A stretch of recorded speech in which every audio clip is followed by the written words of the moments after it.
and it's like fear. But like we have to reach down and figure out like why society seems to react like they're afraid of black people. What do you think? Why do you think people are like afraid? I don't know, that kind of goes back to stereotypes. And if you look at like Hollywood and how Hollywood portrays black people, like I've watched incidents where like it was even in a movie.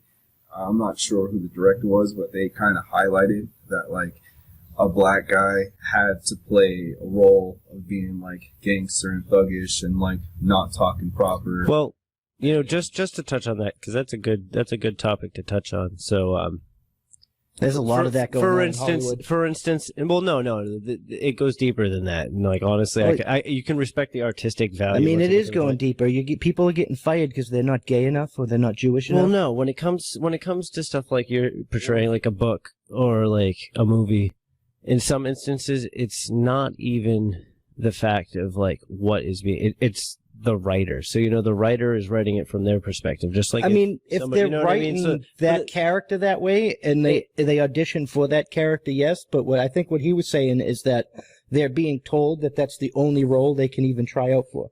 Or like, there's incidents of like I can go back to like watching conspiracy things about like black people in comedy, and they would like make a black person in comedy dress up as a female at some point in his career.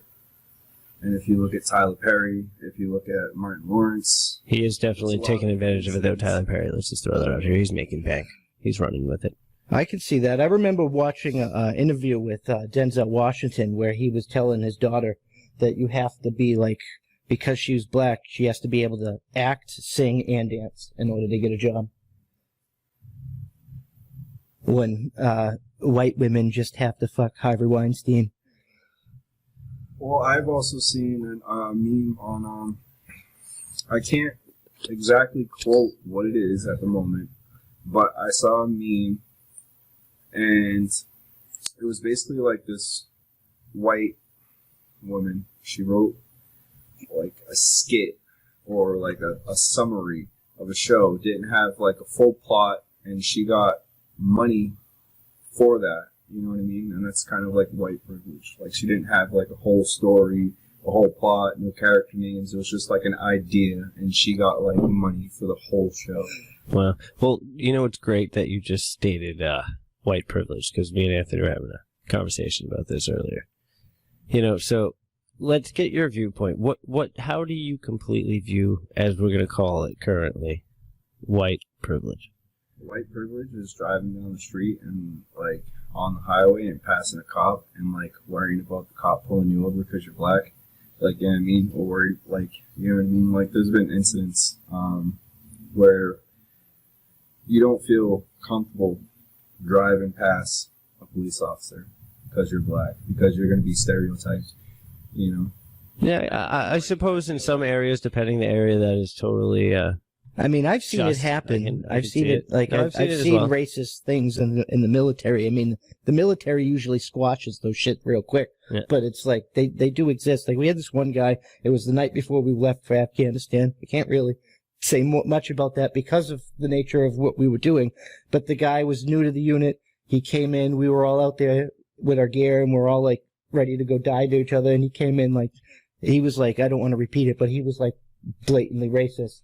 And he was walking down the hall where all the black soldiers were sleeping, or in the hallway and stuff. And like, I had to, as the medic, I had to treat him for falling down and breaking his own nose.